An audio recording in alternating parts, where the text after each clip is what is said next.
Hello, everyone. Our names are Cassie Howe. Sophia Sparrow, Jonah Harmon. and Nancy Scalona. and today we're going to be presenting One Flew Over the Cuckoo's Nest. And this novel was written by author Ken Kesey in 1962 after he had experience working as both an experimental subject testing psychedelics and as an aide at a psychiatric hospital. And today, this famous work is considered to be both a psychological and medicinal fiction. Okay, a little disclaimer before we start our plot summary. All the pictures presented all came from the 1975 movie adaptation of One Flew Over the Cuckoo's Nest, and it also won Best Picture in that year. So everyone should definitely watch it while we're still stuck at home. Okay, so the novel begins inside the walls of a psychiatric hospital in the perspective of the longtime patient, Chief Bromden, which is pictured in the top left. And then in the top right is Nurse Ratched, and she's the head of the institution. And while she may look sweet in the picture, her brutal smile and manipulating nature prevents the patients from stirring trouble or rebellion. And then the two aides that are pictured on the left and right in the bottom picture also help her to enforce the rules. And then the one in the middle in the bottom picture is Randall McMurphy, and all of her rules and everything changes once he arrives inside the hospital. He bets the other men that he can get under Nurse Ratchet's skin within a week, and he doesn't fail to do this as he convinces them to all join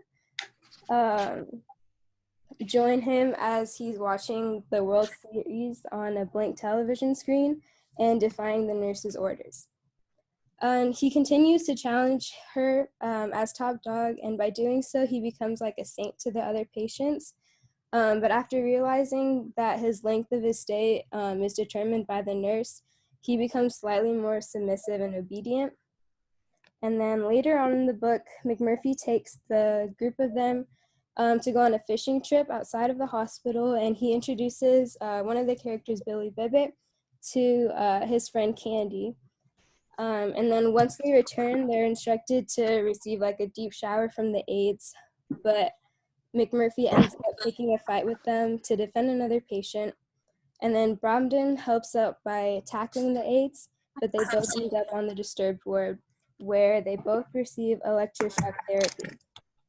And during this time, Bromden is lifted from the fog and gains awareness for the first time of like his surroundings inside the hospital. And the treatments seem to be making McMurphy stronger as he's like considered to be the ward's messiah.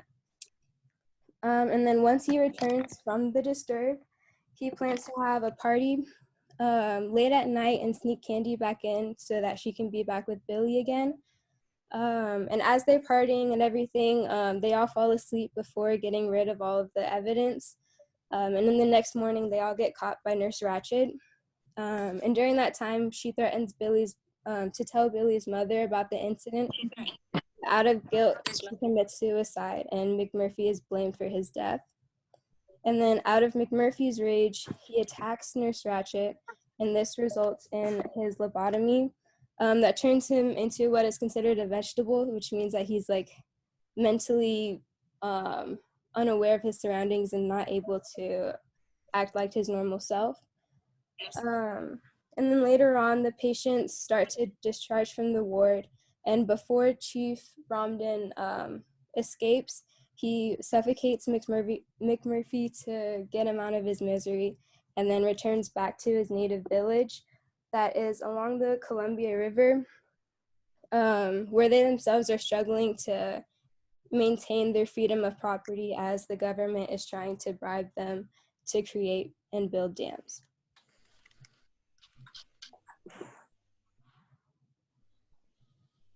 To go more in depth into the characters, first we have Randall McMurphy. He is the main character and the protagonist in the book. McMurphy serves as the catalyst for the rebellion within the Combine, and he brings new hopes to the patient in the ward.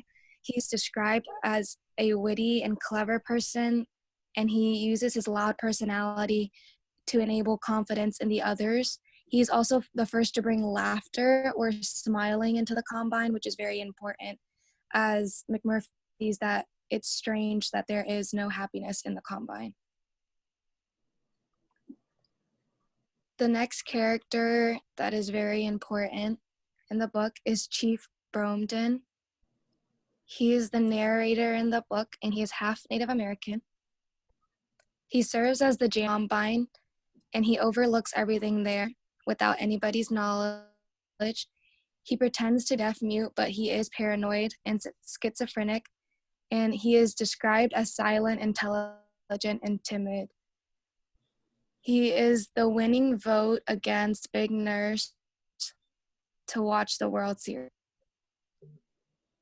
For our next character, we have Dale Harding. He is a voluntary commit to the educated. Dale Harding is basically the lead of the patients in the Combine before McMurphy arrives, and he is the voice of reason and helps McMurphy from acting too irrational at the beginning.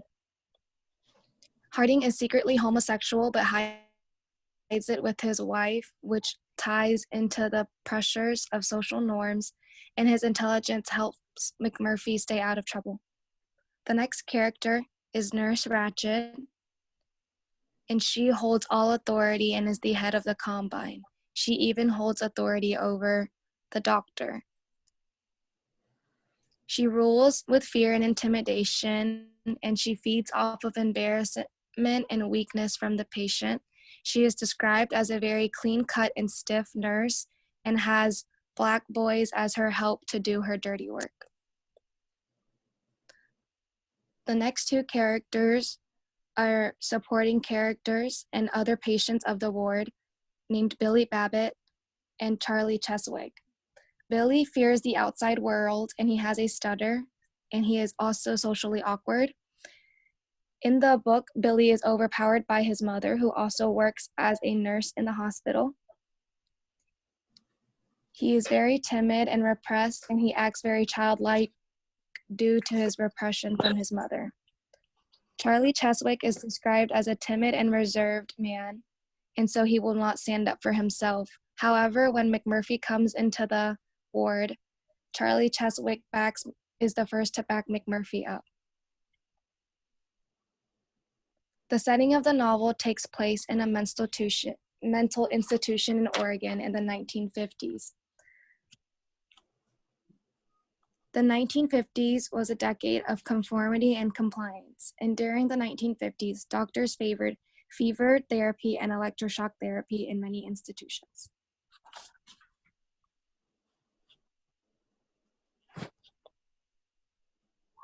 Next, we have themes and symbols, and for these, we chose a lot of the movie posters that they made because they include a lot of really good imagery and symbols that they talk about in the book. And so the first movie poster that we have here is shaped like a medicine pill, which is obviously like a theme in the book is like medicine and treatment because they're all inside a mental institution. But I really like this one because half of the medicine pill is also supposed to look like a bird cage, and it's an empty bird cage too. So birds are mentioned a few times in the book, and they represent freedom for the people here. And a lot of the people in the institution are there voluntarily, and it's like they're pressured to be there, and it's almost like shameful for them to leave, like from just how like intense the environment is there. And then another one of the pictures that we had was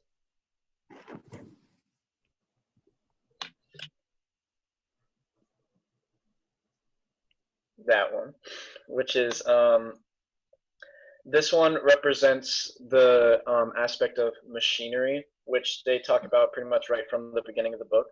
And again, the novel's narrated from Chief Bromden's perspective, and he describes the entire Combine as a machine, like everything was working like robotically, and like there wasn't any like humanity there really.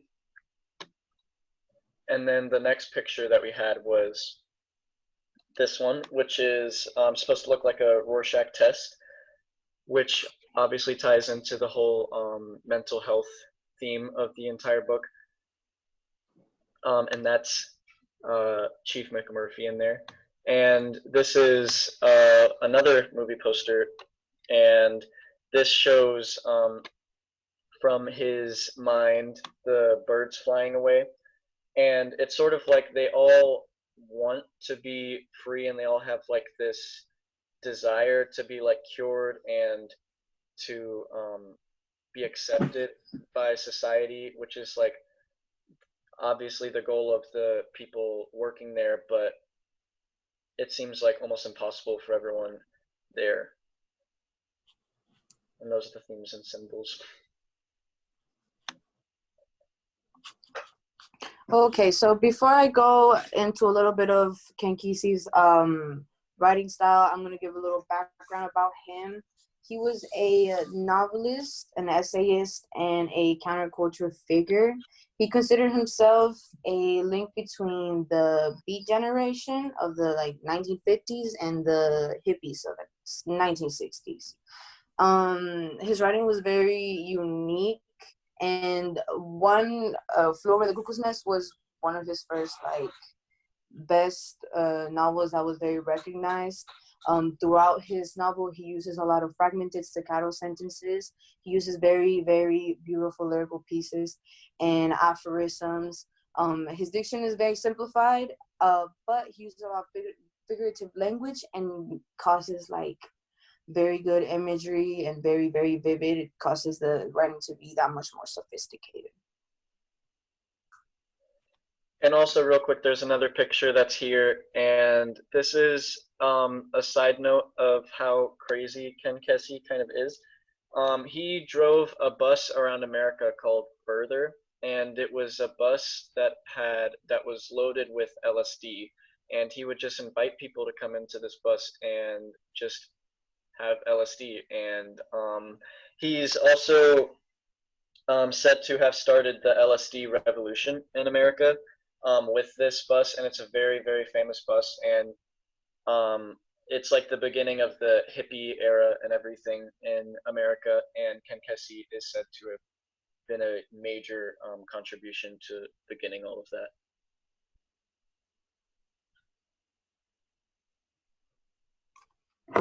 Here's some of the key quotes. I really like the quotes in this book. They're very quotable, I guess. So this is something that I think McMurphy says this at the beginning. He says, "Man, when you lose your laugh, you lose your footing," and it's sort of just he's talking about sanity and keeping yourself happy even when everything around you is like anything but. And then the next key quote that we have is, "Never before did I realize that mental illness could have the aspect of power.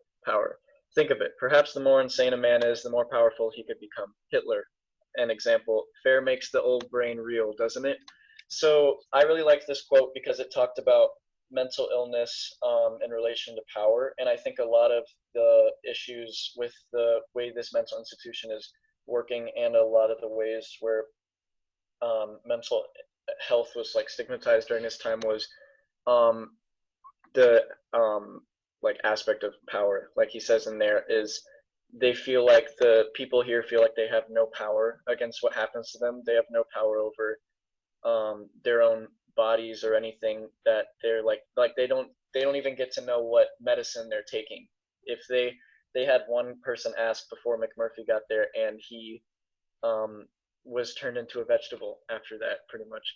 And the next quote we have is, he knows that you have to laugh at the things that hurt you just to keep yourself in balance, just to keep the world from running you plumb crazy. And I really liked that because it was just sort of like an inspirational quote. The thesis we concluded with our research and book was that insanity is a socially constructed concept mandated by authoritative figures that can't be controlled by taking away freedoms and basic human rights. This relates to how the power of authority can have an immense impact on people's freedom, and while everyone is granted freedom, the destruction and repression of freedom is often a method used in attempting to reduce sanity. However, insanity is not an issue that can be controlled through authority and limiting people's personal freedoms, but rather with an evaluation of sanity. Right here, we have a little bit on history of psychiatric rehabilitation. And all this was really interesting because psychiatry and mental illness in general was seen as really like religious and divine and not anything like nowadays we see it as like, oh, chemical imbalances and things like that, but it was very much like people who were mentally ill were, it was seen as a punishment from God. And let's see, so the first mental hospital wasn't founded until 792 CE, but there are like mental health treatments that go as far back as 5000 BCE, and one of them was tree panning, I think is what you call it. And what that is they would put a hole in your skull, and they would let like blood and stuff ooze out, and that was their way of curing people. And it was seen religiously as a way to get the like they would see it sometimes like as like these people were possessed, and like it was a way to get like that spirit out of you. And nowadays this actually is still used, but they will patch the skull up afterwards, and it's not used like widely anymore. And during all of the research that went into this throughout history, Egypt largely led the research in medicine. And one thing I actually thought was interesting was Egypt tried to treat mental illness with art, which was the first like, not like, all of these things were like pretty insane, and this was the first like reasonable thing that happened. So they would have people like listen to music and like paint and things like that to try to help their mental health. And Egypt was said to have made the first like official like books and like human like mental health and things like that. And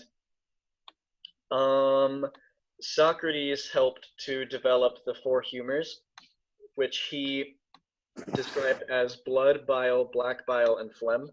Which the important part about this is that he discovered the fact that mental illness is based on like imbalances, but it was just the wrong types of imbalances. So basically at this point they were trying to cure people by balancing those four things.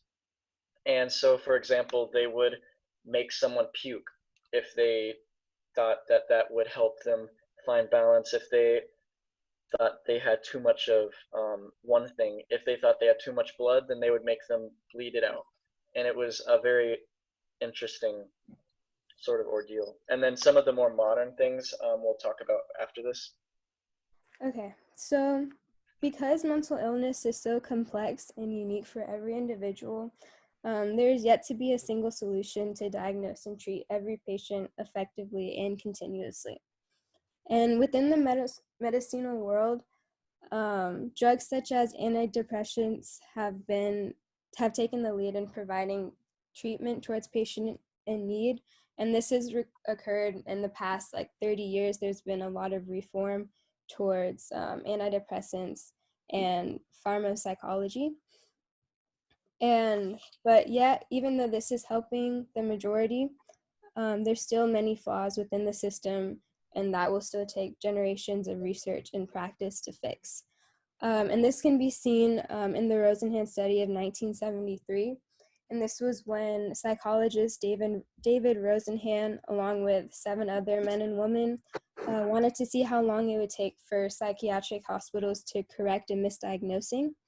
And so they were all checked into different mental institutions after reporting to hear hallucinations, and they were all diagnosed for having schizophrenia. But as soon as they were admitted, they began to act normally. However, because they were already perceived and being labeled as mentally ill, their normal behavior, such as taking notes, were considered abnormal. And this just shows that because there's no test to indicate who's actually mentally ill and who's not, some of the researchers weren't released out of the hospital until 52 days later. And this supports the common theory that mental institutions aren't trying to cure their patients, but suppress them in society and keep them isolated away from reality. And then the sensitive subject of suicide has also impacted the stance between the psychiatrist and the student and the patient, sorry. So much that it has come to the point where doctors are debating whether they should continue the practice of suicide prevention in clinical settings. And such therapies that they try to include are psychotherapy, which is like one-on-one clinical practice between the psychiatrist and the patient. And there's also group therapy. However, those that are suffering from suicidal thoughts aren't improving. And because of this, psychiatrists are actually being sued for failing to prevent suicide. Yet some doctors are starting to claim that forcing someone not to commit suicide would be forcing them to live against their will. So it's just been a big challenge between within the mental health community as to how suicide should be treated and taken care of within both like the clinical setting and in mental institutions. And then another form of therapy would be electroconvulsive therapy. I should say ECT instead. But this was also used in One Flew Over the Cuckoo's Nest.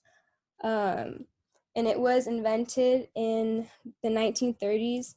And this was considered to be like cruel condition for them during this time because the patients were awake and they were like aware that electric shocks were being distributed in their brain, and they weren't given muscle relaxers at the time. And this really produced a bad stigma within the psychiatric community over time, and that still lingers on today. And during the 1960s, when the book was published, there was about 300,000 US patients undergoing ECT per year. And this has reduced in 2012 to about 100,000 patients per year.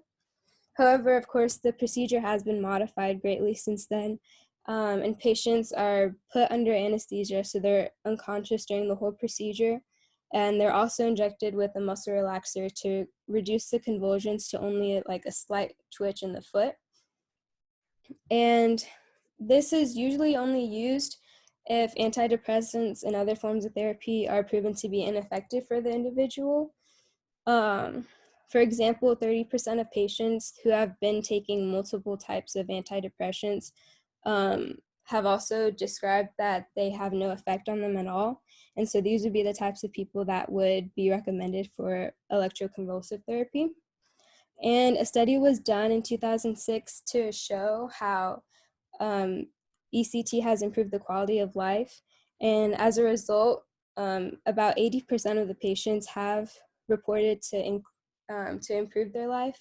However, if they didn't report back for a follow-up treatment within 6 months, 84% of those would return back to their depressive state.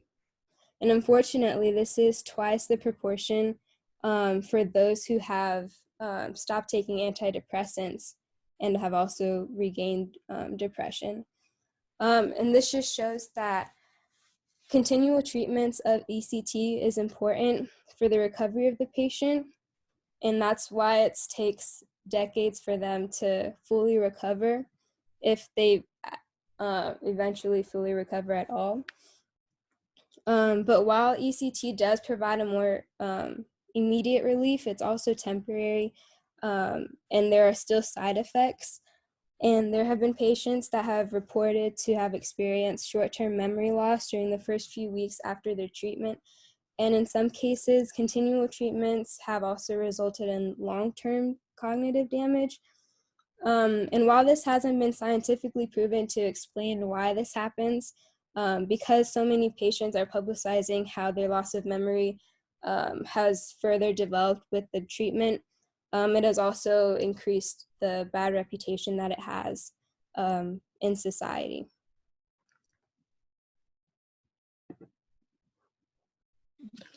A study over patient and staff's perceptions of the psychiatric ward environment was done by Dr. John Ivor Rosenberg and Sven Fries to examine the extent to which patients and staff perceive the atmosphere and the working conditions.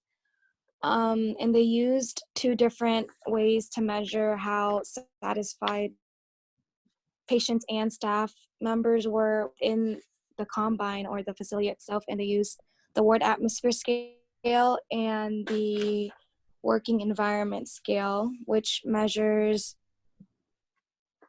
self-realization, workload, conflict, and nervousness. And the ward atmosphere scale measures support, involvement, spontaneous behavior, autonomy, practical orientation, personal problem orientation, order and organization, program clarity, staff control, and staff's attitude towards expressed feelings. And through their studies, it's shown that patients overall have a lower satisfaction towards every category in both the ward atmosphere scale and the working environment scale, as opposed to staff satisfaction, which is always higher. And concluding from that, you can tell that staff satisfaction is based solely off of working conditions more than patients, whereas patients is based off of staff conditions and staff treatment. They found that the ward atmosphere scale scores were significantly higher among staff than patients on nearly all subscales, and is consistent with findings in two other studies as well. Along with that, they also had to adjust their studies to each person's individual circumstance, since patients are stuck at a ward 24/7 throughout the day, whereas staff members are allowed to leave for their shifts. And as a concluding factor to their research, they found that data suggests that it is commonly held that working conditions influence staff members' mood, and therefore also influence patient satisfaction, which relates to the suppression of sanity, because if the staff members are not, let's say, compliant or happy with their working conditions, then neither will the patients in the ward, due to staff failure and staff's not being able to work towards the goals of their patients. It is seen that there is a correlation with working conditions and staff attitude towards patients, and if working conditions worsen, then staff tends to treat patients worse, leading to more sanity problems and lower patient ratings on satisfaction.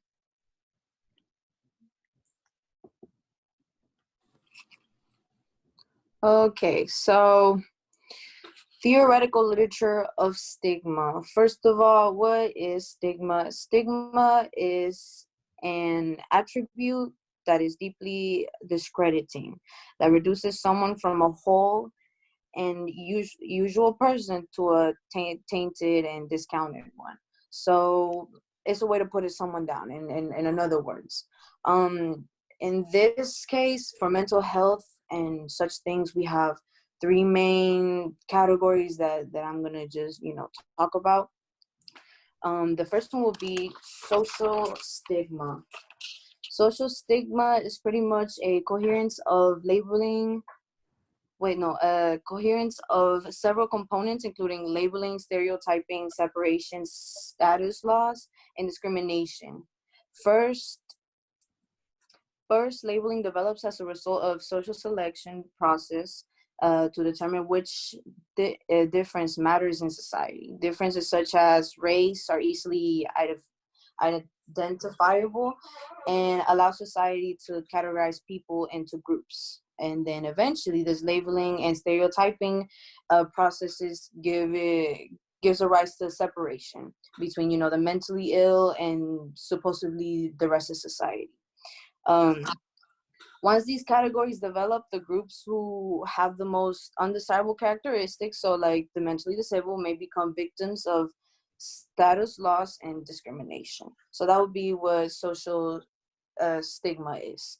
Now, self stigma kind of blends into the social stigma. It kind of goes hand in hand because self stigma will pretty much be the continued impact of social public stigma can influence an individual to feel guilty and inadequate about his or her condition.